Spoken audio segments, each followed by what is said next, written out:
Welcome to the Mindful Runner podcast, a show about running and racing, trail and ultra in South Africa. Along the way, we'll be talking training, gear, nutrition, and mindfulness, all in the context of the South African racing scene. I'm your host, Fred Richardson, founder and head coach at Mindful Runner. Stay tuned as I do my best to give you all the information and none of the waffle. Okay. Guys, thanks for joining us. I'm looking forward to this one. We're going to be going through initially just talking about what we do as what we recommend as Mindful Runner. If you would just mute yourselves, guys. Otherwise, we hear you. Oh, don't worry, I got you. Okay. So what I'm going to do is I'm going to go through what we generally advise as Mindful Runner in terms of nutrition especially for ultra running. So this is really an ultra focus, right? We're not too focused here on the short distances, the sort of 5, 10, 21K. There's just more people waiting. So the focus here is on ultra. I'm going to talk through what we do as Mindful Runner and what we advise generally in broad terms. Marie will then jump in and give you a lot more specific information and also some product information and some recommendations. Okay, so let's get going. So our basic fueling principles is hydration first, electrolytes next, then put the fuel in the tank, and carbs are the primary fuel for racing. So without the hydration, none of the other stuff works. If you get dehydrated, the wheels come off. So focus first on your hydration. Electrolytes play a super important role in making sure the hydration gets in. And if you've got that working properly, then your fueling can be efficient and effective. And if you're going quickly, carbs are almost the only source. Okay, once you get into the longer, slower distances, you can and you probably will need to take in protein to slow down muscle breakdown, but protein is not a fuel source in that instance. You can use some fats, but again, fats are such a slow burning fuel source that unless you're running a very slow 100 miler or you're running a 200 miler, fat as a primary fuel source just isn't viable. And remember, this is our perspective as Mindful Runner coaches, right? So what are we looking at in terms of fueling up before you're racing? Around about 3 days before, that's when you start to pay attention on getting in more carbs than usual. But don't change your diet. Don't change what you normally eat. Okay? So you're going to be eating the kind of stuff you normally eat. You're not suddenly going to go have pasta parties. This is just an increase of the carbs that you would normally take in. And that's from about 3 days out. On race day, 3 hours, maybe as little as 2 hours, depending on what you're eating, have a good, solid, healthy meal, low in fiber, because fiber is going to mess up your stomach. So low in fiber, rich in carbs. 2 or 3 hours, it will have moved through your system, through your stomach and into your small intestine and be available as a fuel source then. So that's, if you're racing early, it's an early breakfast. If you're doing one of the milers, we're starting at 2 o'clock in the afternoon or something, that's a sort of a mid-morning meal. And then on an hour before your race, take down a bottle of your carb drink, whatever that is. Like the Comrades guys, for instance, what we advise them is get a buddy bottle, like a 500 ml bottle, put your drinks mix in there. You're there on the start line. You're there early anyway. You're drinking that carb drink. It's a plastic bottle. You can chuck it in a bin and you're done. And that's about an hour before, right up until when you're going to start. So you're starting fueled up. You've got hydration. You've got electrolytes in. And you've got carbs in. Once the race gets going, then we want to go liquid fueling. There are exceptions to this rule, and those are outliers, right? If you can eat a burrito during a race of 50 Ks to 200 miles, awesome, but you're an outlier then. For most of us, liquid fueling is the best way to go, okay? And that's gels, it's drinks mixes, it's chews, it's high carb bars. To cover a point yet, so often when we talk about gels, people will go, oh, but I want to go natural. Everything in these gels is natural. There's nothing unnatural in the drinks and the gels and the stuff that we use. Okay, so it is natural. What you're talking about when you say I want to go natural is you want to go whole food. And whole food takes a long time to digest in your stomach. And very often, due to blood shunting, where you're heating up, your skin has to cool down, so blood's got to go there. Your brain's got to work, your muscles have got to work. There's no blood available to digest that solid, natural food that you put into your stomach. And it just sits there and it bounces. It makes you uncomfortable, and eventually you will throw it up. It's not going to get processed. And I can tell you from experience, my own personal experience, 12 hours after eating a sandwich, it comes up in the same chunks that it went down in. It just sits there. It's not getting processed. But the gels, the drinks mixes, the stuff, the expensive stuff we're buying, that stuff is already, think of it as pre-chewed. It's available. It can get into your system quickly. It even goes into your mouth, through your cheeks, through your tongue, into your bloodstream almost instantly. If you've ever seen, I have a friend who's a diabetic, and I've seen them in a diabetic coma. They are out, right? They're in a coma. You put a little bit of glucose on their gums. Within 30 seconds, the eyes open. And that's because the glucose is now into the system and the body's able to use it. So you can put it in through the mouth. If you're feeling very nauseous, you can get it in through your mouth. Solid food is only an option because your brain goes, oh, I need something in there. And if you do that, make it something small, like really small, nothing major. Our general advice on how many carbs to get into your system in an hour, and Marie will have, I'm sure, more detail on this, is between 40 and 80 grams per hour. 80 grams is the high end, okay? There is a lot of research being done at the moment in testing where Tour de France riders are getting as much as 180 grams of carbs an hour. Some of the top runners are getting at 120 grams of carbs an hour. But again, those are outliers. And unless you have trained like that, and I mean, to get to 120 grams of carbs an hour, it's going to take you 9 months of working on this to be able to get that much in. But the bottom line is, whoever gets in the most carbs wins. It is that simple, right? If you want to run strong at the end of a 100K race, at the end of a 50K race, and you can keep your carb count high, you will do well. You won't run out of energy. Hydration, our general recommendation is 350 mils to 1.2 liters, okay? And 1.2 liters, that's for the big guys. That's for me and Mornay, okay? It's not for smaller people. Like, I can get in 1.2 liters and I'm not going to have my kidneys floating out of my mouth. Honestly, for most people, it's probably 350 mils to about 850 for an average kind of person. But that's why we do a sweat test, so you get an idea of just how much you drink. And just keep in mind, you can't replace all of the fluid that you sweat out. It doesn't work that way. So you'll get in less. You're always like falling behind the curve. You'll get in less fluid than what you're sweating out. Electrolytes, this is a very wide area, 300 milligrams to 1,000 milligrams of sodium per hour. And then sodium being the most important. After that, the smaller ones, magnesium, and some of the smaller electrolytes are less important, but sodium is the big one. Without the electrolytes, you often can't get the fluid into your bloodstream, right? So it doesn't matter, you're drinking and drinking, you get that sloshing feeling. That's because you need more electrolytes to help get that water into your bloodstream. So that's our general recommendation. As I say, it's broad, right? Really broad. And some people will actually get in more than 1,000 milligrams. But again, those are outliers. Okay, so let's introduce you to Marie. I'm sure she'll do her own intro as well. But Marie is a mindful runner. She was the winner of the 100 miler last year, Ultra Trail Cape Town. I remember 5th, Marie. I think I'm right. Fourth. And Machuberskloof, 3rd spot there. So Marie's no stranger to 2nd. Oh, she beat Corinne that year. I've done you out by 2 places. So Marie's no stranger to the podium. She knows how to run. She's experienced at Ultra. She's a precision nutrition sponsored athlete and a very thoughtful person around what she does and how she does things. So I'm going to hand over to Marie and let her take it from here with what works for her and her perspective on how to do this properly. Okay, Marie, all yours. Okay, so yes, I think Fred has introduced me.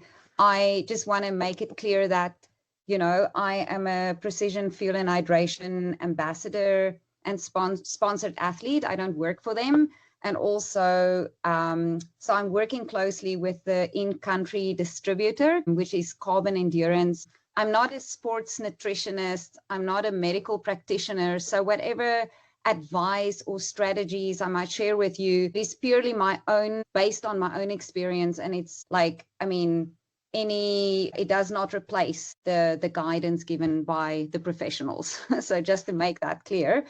And then, I like, basically, when it comes to sports nutrition, I have run for many years without actually paying too much attention to that. I didn't have much guidance in terms of like understanding what I need for a long run.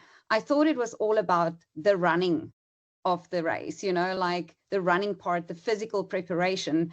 And I knew there was something like you had to eat stuff from the aid stations, but thinking back and looking at where I am now and how I used to run, there's been a lot of like add-ons and just improvements, and it has really made a significant difference to the way I can run and also my results, because previously when I would run, I would just think that I was not trained well enough or I was unfit if I bonked at 80 Ks of a 100-kilometer race. But now if I look back and I start calculating what I was actually eating and how little I was eating and drinking, it's actually a miracle that I even made it that far, So just over the years, then I have started to understand this better. And this is the way I would explain it, to myself, to make it really simple, is that there's basically three things that is kind of important here. The one is the energy, which is basically mostly carbs. As Fred was explaining, protein maybe later on in very long efforts, but that is not as a fuel source. It is merely to help the breakdown, to reduce the breakdown of muscle. And then you have hydration, very important. That is the water, the liquids you take in, and then of course the electrolytes. And the importance of the electrolytes for me is like the way I understand it, also as Fred explained, it makes the water move. It helps to empty the gut, to get the products into your bloodstream and to the cells, because otherwise it's just going nowhere. I've often had it at the end of races where I suddenly had to pee a lot and I couldn't understand what was happening. Now I know also that that is a sign of actually not having enough electrolytes to move the fluids that you do take in. So yeah, the electrolytes, sodium is definitely the most significant part of it. The others like magnesium, calcium, all of those other components, they are important, but you don't lose that in such significant amounts. It's going to play a huge role to the functioning of your muscles and like your running performance. So we focus mostly on sodium. Also to understand like sodium, there's a difference between sodium and salt. We often refer to salt loss. You need to take in salt. Now, sodium is an important part of salt. Salt as we know it, as table salt, is basically sodium chloride. So we also lose a lot of chloride, but that's not going to affect our performance as sodium would, because sodium is the one that really makes or changes how your body is able to absorb the water or move the water.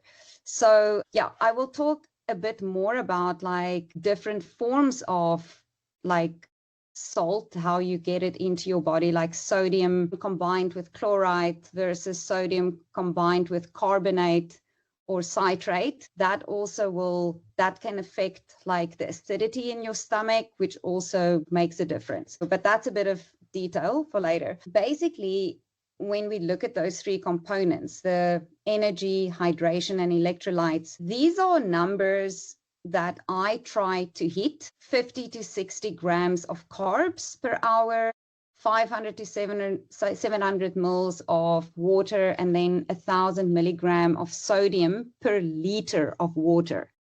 Now, this is another thing that's important to understand, is that like you cannot just take electrolytes without the correct ratios of water, or it's not advised to do that. people can actually take in too much sodium and then not take enough water with it. And that is also that's not a good thing. So it is a good practice to follow the guidelines on the use of electrolytes, whatever form of electrolyte you're going to use, like how much water you should mix it with, or if you're taking the capsules, that you make sure after taking the capsules that you follow up with 500 mils of water over an hour, for example. So you are trying to hit a certain number per liter of water, so that those two always go together, or that's kind of like another way of explaining it. Okay, so when it then comes to, okay, you need these three things. You need the carbs, you need the sodium, and you need the water or liquid. But how are you going to get this into your system? And that is like the most challenging part of running ultra races, because sometimes they refer to them as an eating contest, because it's like whoever can tolerate or take in the most food. Like that's, like there's so many products to choose from. There's so many options and things. And it's really about like finding what works for you. The four things that to me is the most sort of like important factors to consider is obviously what's in the food. How much carbs can I get from this, like banana or gel or drink, or what electrolytes are in this package or whatever.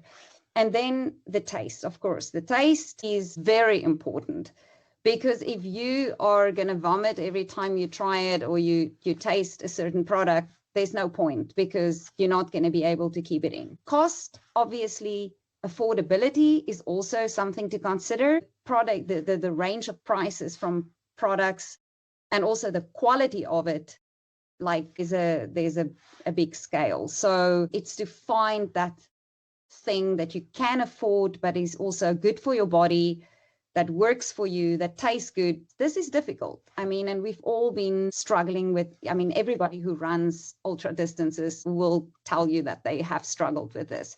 And then, of course, this is something that sometimes I think it's underestimated, the convenience of the product. Like, for example, like how can you carry this? Sometimes you do races where there's not a lot of aid stations. You might not have crew. You want to use these products, but you have to consider whether you can actually carry. So much of it is the packaging, like can you package in a way that it is not too heavy, for example? How heavy is the product also? Is it bulky? Is it heavy? Is the packaging bulky? All of those things. And then also like how does it fit with your system? Some of us use bladders, some of us use the soft flasks. And how are you going to kind of divide all the carbs, the electrolytes, the things between the bottles or whatever that you have available? So there's a lot of things to consider here, actually more than what you would think. Okay, so this is just an example of what I have started, what I've been using for the past, like I would say, year. And I haven't done so much racing this year. So in the last few months, I've actually done longer races where I could really try out this strategy. But I have been training with like specifically the Precision Products gels and carb drink for a year now. I started incorporating it into my training as well, because as Fred said, it really takes practice to use what you're going to use on your races. It's not like you have to use it on every single run that you do, but at least on the longer efforts. And then also just like get into the habit of simulating race day in your daily practice. So this is what I have been using in my latest 100-kilometer race, which was a race I used specifically to try out my nutrition plan. So I used a carb-only drink, which means there's only carbs in there. It's a powder that you throw into a bottle, and you can make the ratio. You can do from 15 grams of carbs per soft flask up to 60 grams of carbs per 500 ml soft flask. So that is like the ratio. You can, and you have the flexibility of deciding how much carbs you want to put in, which is really convenient. The fact that there's no electrolytes in there means that you can change the ratio, because it's not going to affect the ratio of water with your electrolytes. Then I also use caffeine gels, normal gels, and just one actually chew. Chews are kind of like, they have the consistency, I would say, of Turkish Delight. I like to use that on much slower efforts, but I found that when I run faster, that it's harder for me to chew it and to get it in, to swallow it. I just want to say, as a side note, I'm the person who always said I cannot do gels at all. I don't use gels. I hate them all. I've probably run 27 years without gels, and I have been using them basically since I started training with Fred. Fred never said to me, don't take gels. Oh, that's fine. If you don't take gels, don't take gels. But he basically, in a subtle way, just put that question in my head, that is it not because maybe you haven't tried it enough, or you haven't really seen what a difference that could make in terms of like getting a lot of carbs in an easier way. So I started experimented. I've tried out a lot of different gels. I don't like all of them. Some of them are okay. The ones that I actually have found that works best for me are the precision gels, because of the fact that they're not so sweet. And for me personally, that is a gel that I really could tolerate. And I've actually recently, for the first time in my life, in one race of 16 hours, I have taken 13 gels. And that is like an absolute like max for me. And I cannot actually believe that it worked so well. It's never fun to swallow a gel. Nobody likes swallowing a gel. So you just got to do it. Then it's over. And then you get energy and you can run further. So I think also in my mind, I thought, just because it's not pleasant, it's not a good thing. But think about it. What is pleasant to eat while you're running? Like there's nothing that's really going to be tasting that good anyway.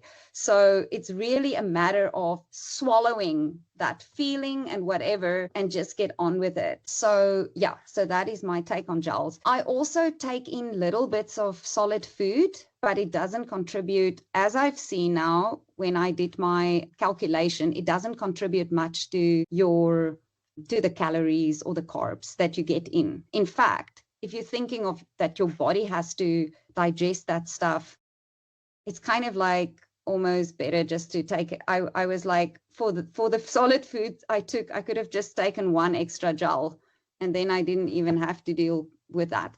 But also, having said that, like not all people can digest gels so well. There might be people who have a sensitivity to gels. So it is something that has to be tested and trialed, and yeah. And you have to kind of find that sweet spot of how much food and gels and whatever your body can process quickly enough. Protein is just there because, as I said, that's like maybe after 8 hours in a race, you add a little bit of a protein shake or something. Then hydration. These amounts, of course, will vary based on the conditions. If it's hot, you will add more water, you will add more electrolytes. The carb drink is mixed with water, so that's a way to get in water. The electrolyte fizzy tablets, that also goes into a bottle of water, so that gives you the hydration. And then the electrolytes, also yet again 1 tablet per soft flask. And then this is another thing, electrolyte capsules. That is a handy thing to have. on any race, because you can take it at any time, even when you're feeling nauseous and you really can't take much food or something solid in, or you can't drink much at that time, but you feel crampy, maybe you feel you need that, you need the sodium, then you can take the tablets, and you must just make sure that you follow it up with, say, 500 mils of water over an hour's time. So that is like almost like a top up. And I use this, I think this is what saved my life on the mat, okay? Because I took some extra tablets, and when I started feeling in the middle of the day, it was so hot, I was starting to feel the symptoms of dehydration. And what I immediately did is I slowed my pace and I popped some of these tablets on top of the electrolytes I was already drinking. And I think that was just like really a saving grace, because I could literally feel how my body recovered from the dehydration. And I was having like 20 kilometers later, I had so much more energy. Okay, so just the way, like, I never did any of this. Like, and when I started doing it, I thought I was, this particular person that is marking my Ziplocs, and everything is counted off for every aid station I gave. When I first had a crew at a race, was giving them all these things, and they said, whoa, you're so organized.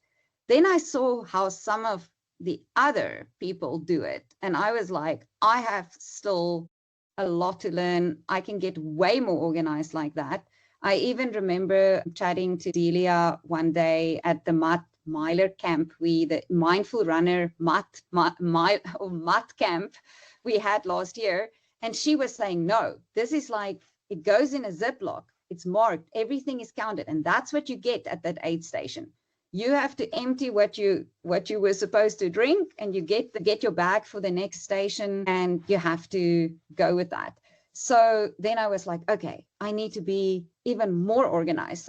I've just basically like gotten to a point where everything is worked out. I worked out where the streams are. I work out like the times between aid stations, and then I count how much water I need. And it's much different than for road runs, because for road runs, there's always water, and you don't have to, like, there's not so many variables. But here you have to really work it out. And then also keep the empty packaging if you can. I kept all my wrappers. I left some of the other wrappers at my drop bag, and then I put everything together, and then it kind of like becomes like I don't know, like a murder scene, evidence table of a murder scene or something. But you've got all the things that you've actually eaten. I just put those things as part of the display, the fruit that I've eaten. But there's still like the stuff that's not on there is the hydration, obviously, the water, and then also the Coca-Cola.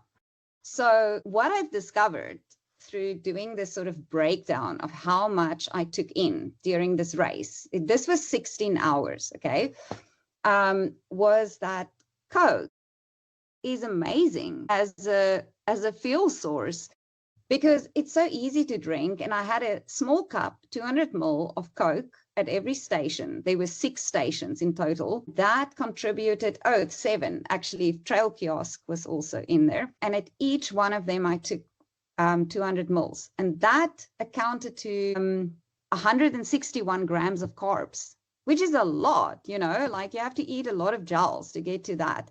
And I was just thinking, I never even thought of it as something that gave me energy. So that is something that surprised me. The other thing that surprised me, if you look at the blue, everything that is in blue, that is the solid food. It's 44 grams in total. That's almost nothing compared to, if you look at the gels, 360. The carb-only drink mix is 315. So you can kind of look at the numbers. And I was like, wow, I didn't want to believe it until I saw it like this. And then also, so that is, you can see, I hit 56 grams of carbs per hour. And a lot of people will think it's not so much, because people say you should, try and hit 60, 80, whatever.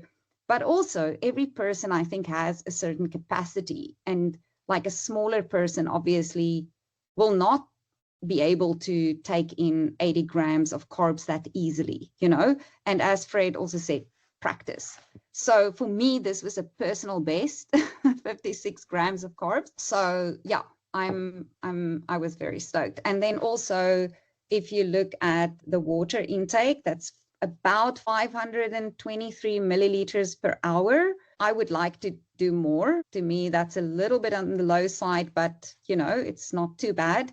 And then my sodium intake was about 794 milligrams per liter. So, which is also quite good. Okay. So, and this is like, if you go, this is just on the Precision Fuel and Hydration website.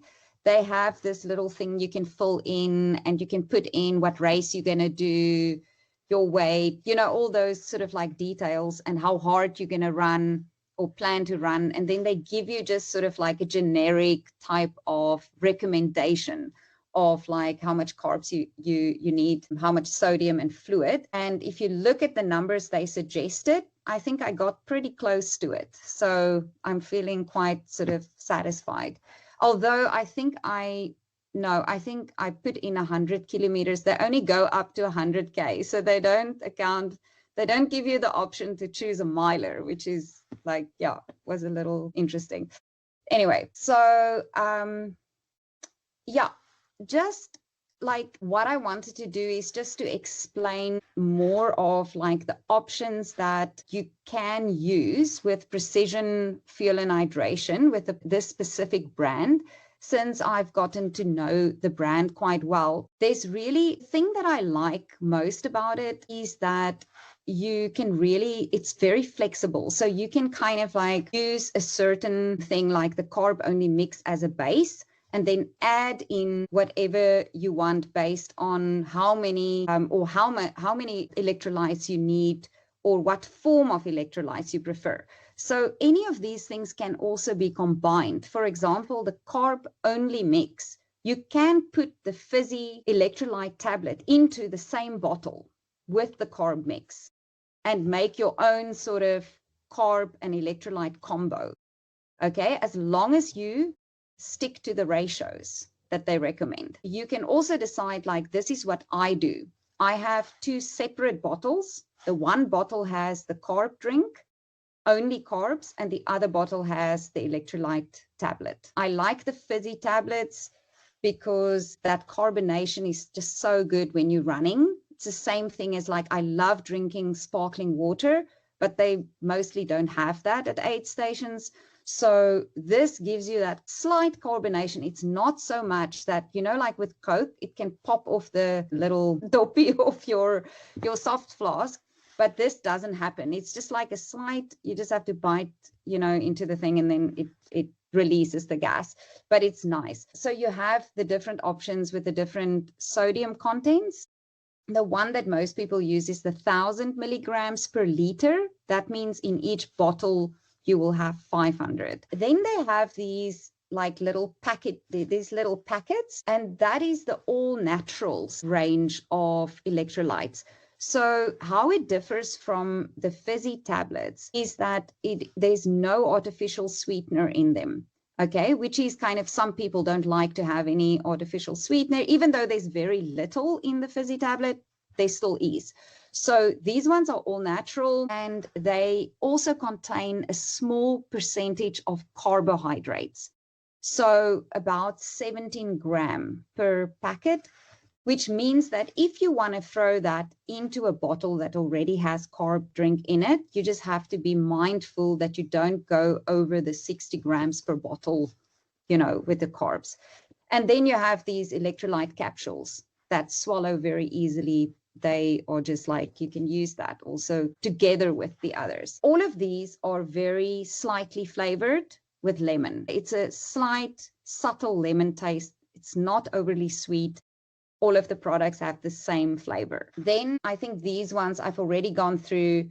Basically, it's the gels, the chews, and then you have the carb and electrolyte drink mix. So this is different to the one that I usually use in races, because it has the electrolytes built into it.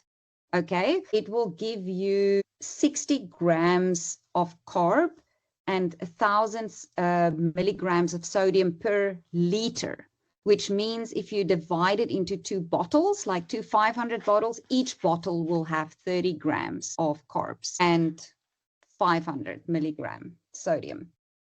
Okay, and this is the carb-only drink mix. You can mix it to the ratio you want. I've already gone over that.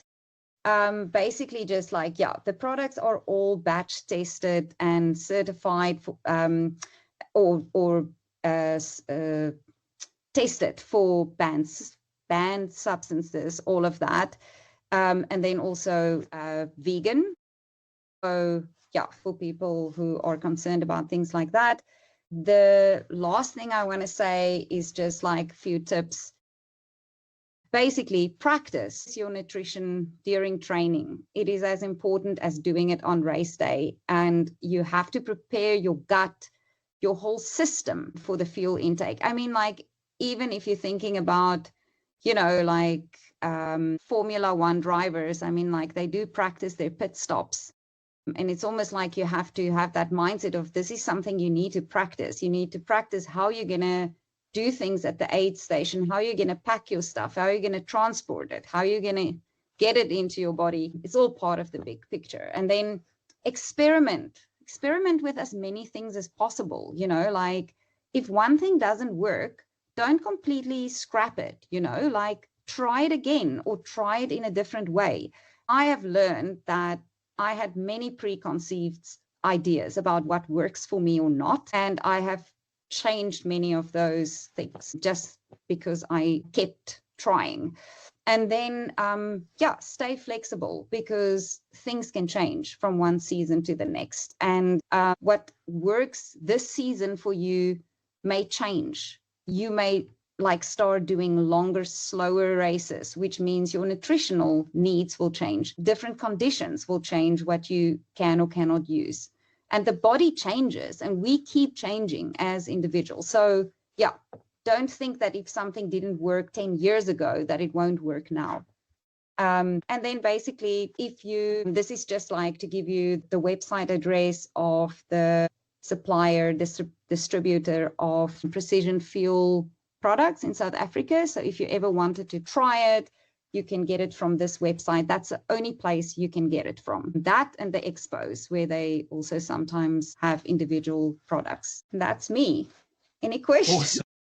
Yeah, thank you, Marie. That was amazing. Yeah, it's so much different to hear from somebody who's actually working with the products and using them for real. So this is real experience. It's not just product promotion at all. Okay, I think, yeah, let's open it to questions. Guys, just unmute yourself, fire away with any questions you have. Presentation, I'm Fred, and very cool information. So I just got a quick question regarding your carb intake. Does it affect it if you're going to be doing a short, hard, fast run as opposed to the longer, slow one, or do you generally try and stick to the similar requirements? Okay, yeah, that's a good question. I would say I would always try to get in the same amount of carbs. You always try for the maximum that you can tolerate, you know, whether it's a shorter or a longer distance. It is just like I might just not be so concerned about it if it's a shorter race. Say it's a race that's going to take 2 hours, 2 to 3 hours. You can make mistakes in your fueling and get away with it, if I can put it like that, you know. You're not necessarily going to have the best results, or you might be able to run better if you can take in more on a short race as well. But I would then kind of like my main objective, if I'm doing a short, fast race, is to see how fast I can run. And while fueling, and there's a basis that I have to at least hit. I mean, you can't run on empty for 3 hours, but I would not be so worried about sticking religiously to those sort of like, you know, like I have to take a gel every hour, because on longer runs, whatever you do wrong in the first, I would say 5-6 hours, it's going to come back and bite you in the ass on the last bits of the race. So yeah, so that I don't know if that answers the question. Thank you very much. Yeah. Yeah, just to add my 2 cents worth, anything up to 90 minutes, you can probably get away with absolutely nothing. But yeah, beyond that, as much carbs as you can get in, as Marie is saying. And if you get behind that curve, as again, Marie pointed out, 5-6 hours later, you made a mistake in hour 3, you're going to feel it in hour 6, 7, 8, and beyond. That's what's really going to hurt. Diana, did you have a question? Yeah, I just wanted to say I really loved the lesson. It was very insightful and I learned a lot. And my worry for my last 2 ultras, I started to get stomach troubles from about, say, 60 Ks. But I think it is probably, like Fred also think it's maybe because of, I think, low electrolytes, dehydration, and maybe I don't practice enough with my fuel because you try to save costs on your training runs. Don't hit me with a stick, Fred. Yeah, so yeah, I will definitely take this in and practice on my training runs and future races. My worry. I think we all feel the pain of how much it costs to buy this stuff when we are in training, right? But some of the things, a consideration is, if you're going to be running for 4 hours and you had to buy sandwiches for those 4 hours, the cost is not that different to keeping the fueling going. And the same is true.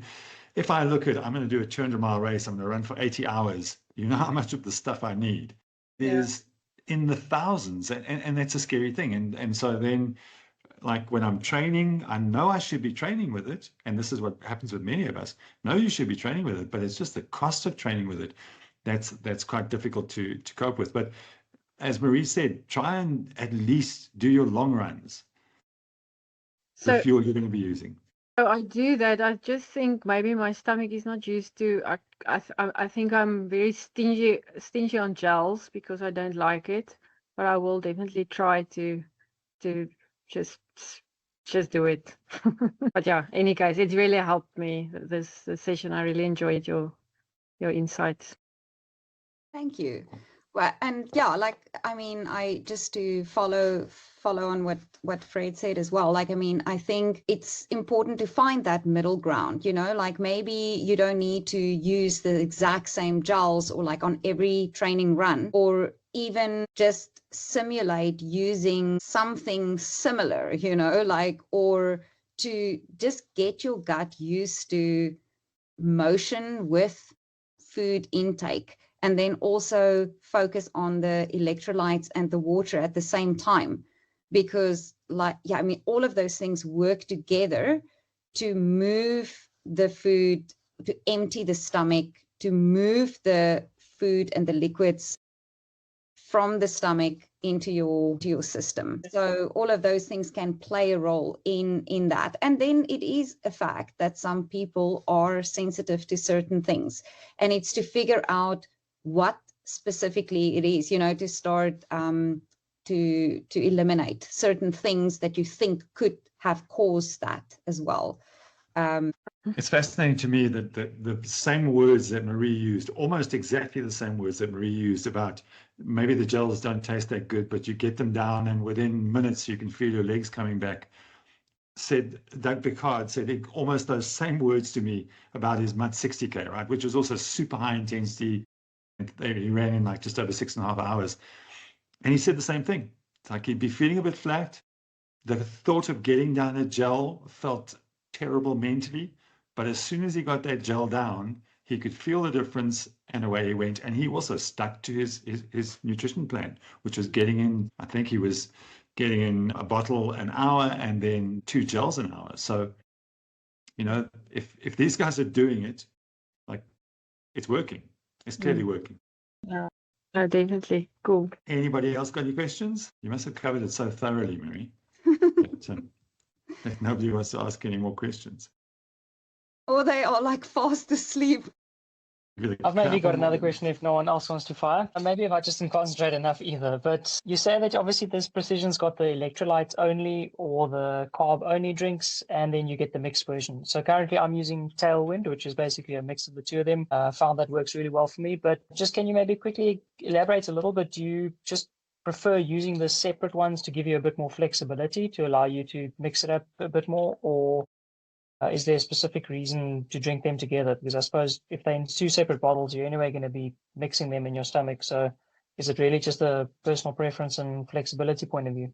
Yes, this is an excellent question, actually, because this is something that I have been breaking my head over, especially in the past, few weeks leading up to MUT, and then also in my preparation now for UTMB to figure out how I want to do it. And I still have a bit of experimentation to do, because when I looked at the numbers on the board and I started thinking about, okay, but why don't I just fill both bottles with carb drink and just add the electrolytes to it? Then I get double. I think one of the considerations for me was also the carrying of the product, because it's powder. I used to use Tailwind like a few years ago. I had always had that problem also with Tailwind, that if I take my own Tailwind, you have to, those packs take a lot of space if you do the pre-packed versions, those 2 serving whatever packs, but if you put it in the Ziplocs again, it sometimes spills out when there's always that sort of practical element. And with using it as I do now, I like that I can make the one bottle super high in carbs, which you can't do if you have the mixed version. I can't remember, I think with Tailwind, if you have those 2 serving pack, I think it gives you, is it 25 grams of carbs? So the 2 serving pack will be 54. It's 27 grams of carbs per scoop, and those packs are 2 servings. 54. Yeah. Okay, so that's 54 in that you then have. So I like the fact that I, can get up to, so I use 60 grams in the one bottle, and then I have the electrolytes, which is just the fizzy. So for me, it was also having that carbonation in the one bottle, and also for ease of counting, because sometimes I go maybe through a phase where I don't want to drink the carbs and I want to drink more of the electrolyte. And I usually, but I mean, if you think about it, I usually take a sip of each, because I want to make sure that I finish both those bottles over the span of, say, 2 hours. So yeah, it is, at the end of the day, it's a practical thing. I could also combine it. That is an option that I'm looking at. I think for the Precision one that is pre-mixed carbs and electrolytes, then you're getting a little bit of a lower count of carbs, because then you will get 30 grams per bottle. So yeah, I think that the reason I like to use the carb only is that I can really get a lot of carbs per bottle, whether I separate it or do it or put it all in one. I think that the argument against having an all-in-one, like the Tailwind kind of mix, is that when you're running at night, you need less fluid, but you need to get the same amount of carbs in. When you're running in hot temperatures, like in Addo, for instance, you need a lot more in terms of sodium, and you need a lot more hydration in, still the same amount of carbs. So you've got to then either, when you're running a Tailwind, you've either got to make a much more concentrated drink during the day, because you need more sodium in, and then at night make a much more watered down version. And when you're doing that, you're increasing the total carb intake or reducing the total carb intake. So by having this option of going, I've got carbs in one form and I've got electrolytes in another form, and I can make a heavily concentrated carb bottle or a heavily concentrated hydration bottle, depending on the circumstances. Whereas when it's all pre-mixed, you're locked down to, you've got to work ways around of managing that one thing, which is quite tricky. Especially, as I say, take an Addo as the radical example, where you're going from 40 degrees during the day to 5-10 degrees at night.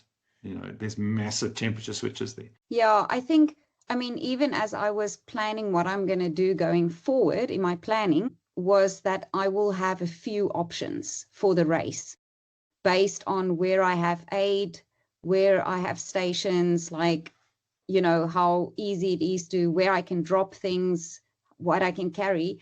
And I'm going to have a range of options based on when it is like running in the heat, when it is running at night, that I can change it. And that's the thing I like most about being able to, to change the consistency of the carbs.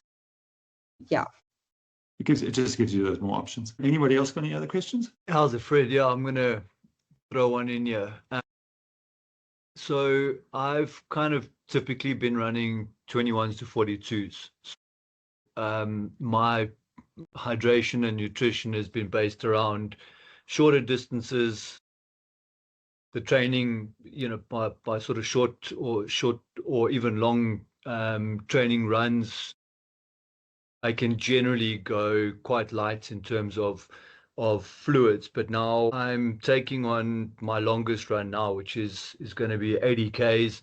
And I've got to figure out how am I going to carry sufficient water? Because my issue, is that I'm not used to running with 2 liters of water, and the gaps between aid stations is potentially going to be 2 to 3 hours, if not probably even 4 hours between aid stations.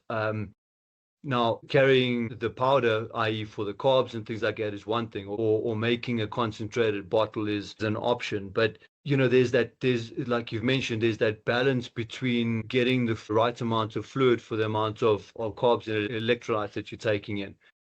What is the easiest? Does one run with a bladder to carry more water that you can fill up your soft flasks and be able to then top up the soft flasks that you got with electrolytes or carbs? And then the other is, do I potentially make a super concentrated bottle which you then sip from, and then have the other soft flasks as electrolytes and just pure, or just straight water just for the hydration? I don't know what the recommendation or potential suggestions around that may be. Okay, so my take on it would be, like, first of all, just when you're saying super concentrated bottle, just keep in mind that the recommendation is, there's always like a kind of a limit to how concentrated you should make the carbs, mix the carbs ratio to the water. Like, for example, with the Precision, I know that it's 60 grams per bottle. So you should not be going. There are products that I think that go beyond that. For example, the Morton's, I know there's the Morton's 320 drink mix. I think that gives you 80, isn't it? Like, yeah, if I'm not mistaken. So there are options to make it to get up to that number. But generally, I think you just running a risk if you're making a very concentrated bottle of carbs, that you're not going to get enough water in with it, that the absorption of that can actually take place properly. So I would recommend to rather just mix it to the maximum that you can, but don't go beyond that. And then some people do use bladders. Personally, bladders don't feel very comfortable to me. I don't run long races with bladders. I use the flask system where I have 2 flasks.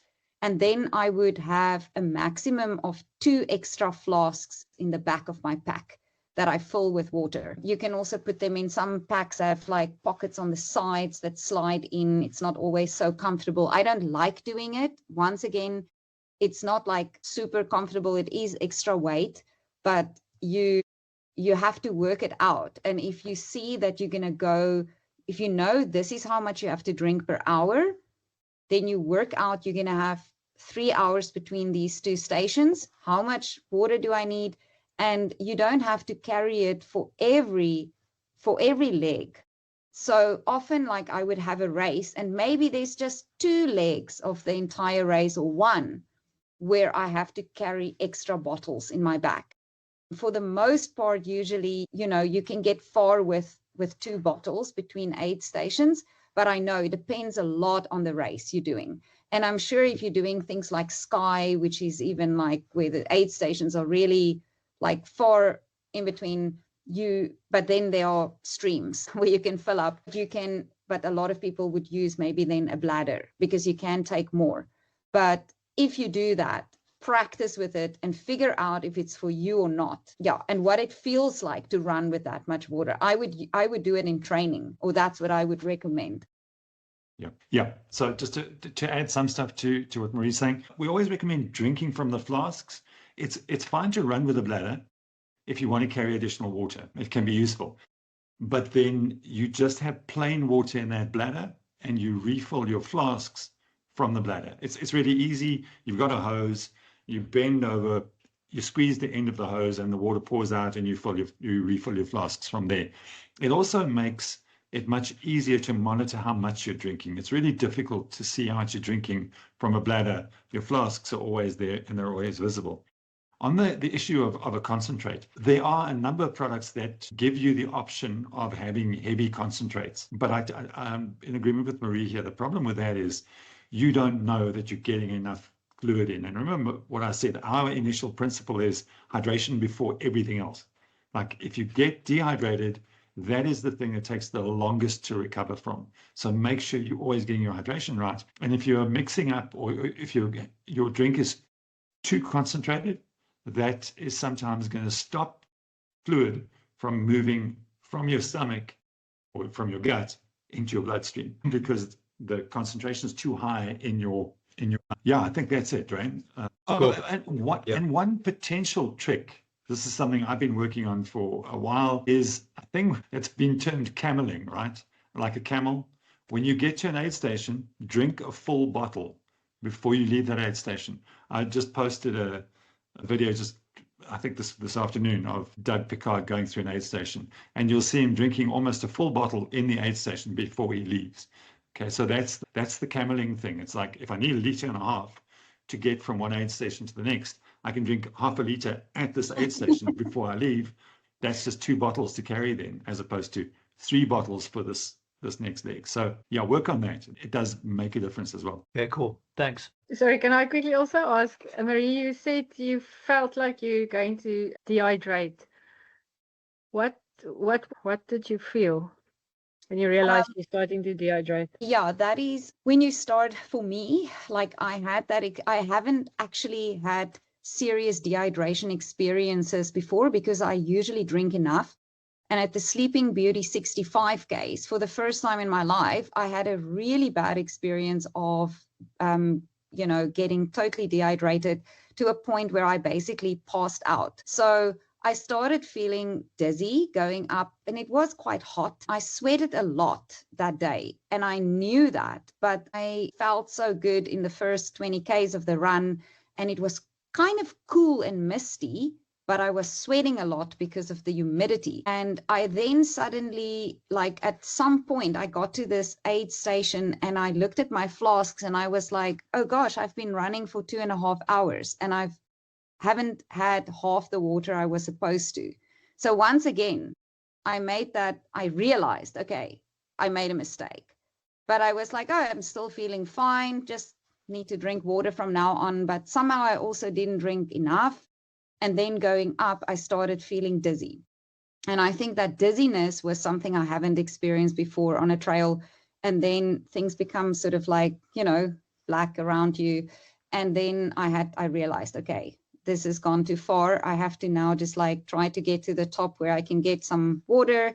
And then I had to slow down significantly. And it took a really long time before I felt good again, which is different to when you are at a food deficit or whatever. It takes much longer to recover from dehydration than from just not eating enough. So yeah, so basically that is what, and then I started feeling that same symptoms on the mat in the afternoon. I started feeling, and I knew, okay, this was it. I need to drink and take more electrolytes. For Diana, I just wanted to relay my experience of dehydration. Was an hour after finishing Lost, so not during the race at all, sitting in the stands. It started with excessive sweating, tunnel vision, and finally passing out and ending up in the medic's tent. So those were my symptoms.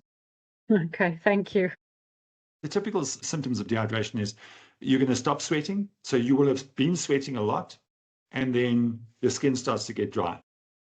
And if you are at that point where you're no longer perspiring, you are in big trouble. Obviously, the color of your urine, right? We like to use the beer example, where you want your urine to look like lager, not to look like one of the dark beers. Yeah. Yeah. On Like a milk stout. On Addo, I really made an effort to hydrate a lot. So I was checking my pee all the time, and it was Marie, thanks so much. This is really valuable. I think this kind of sharing, where we are getting really practical discussions from people who are actually out there doing it, I think it's invaluable to add this information into the collective pool of info we have. So thanks so much. Really enjoyed it. Thank you, and thanks for setting it up. Good luck to all of you. And yeah, please write some questions on the Mindful Runner group if you have any additional questions after this presentation. As always, thank you for listening. If you want to know more about Mindful Runner, check us out at mindfulrunner.co.za. On Instagram, you can find us at Mindful Runner. In the meantime, enjoy your running, happy trails, and don't forget to subscribe.